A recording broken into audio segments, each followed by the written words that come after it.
Akili za Idi Amin Dada. Mwaka 1973, Rais Idi Amin Dada wa Uganda alimwandikia barua ya wazi Malkia Elizabeth wa pili wa Uingereza ambayo ilichapishwa kwenye magazeti na kusambaa sana duniani. Barua hii ilikuwa kimapenzi kwenda kwa kiongozi mwenye nguvu duniani.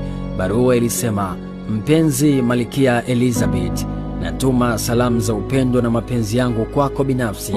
Kama ungekuwa binti mdogo, ningekuoa mchana kweupe.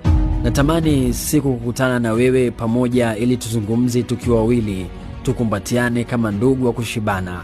Ikiwa utakuja Uganda, nitakuonyesha wanyama wetu wa porini na nitakupa zawadi kubwa ambayo hujawahi kupewa na mumeo, kwani mimi ni mwanaume shababi kuliko wote Afrika.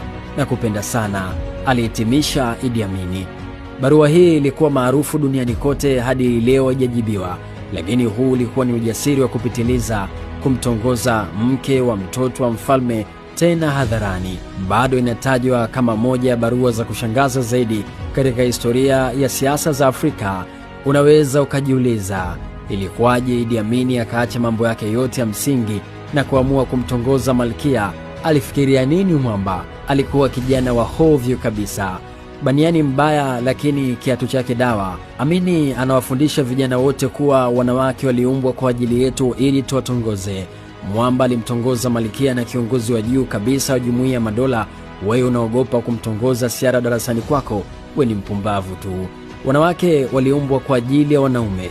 Kama kuna mwanamke unampenda, haijalishi na uzuri kiasi gani au cheo chake, mwambie unampenda kama Mzee Amin alivyofanya kwa Malkia Elizabeth.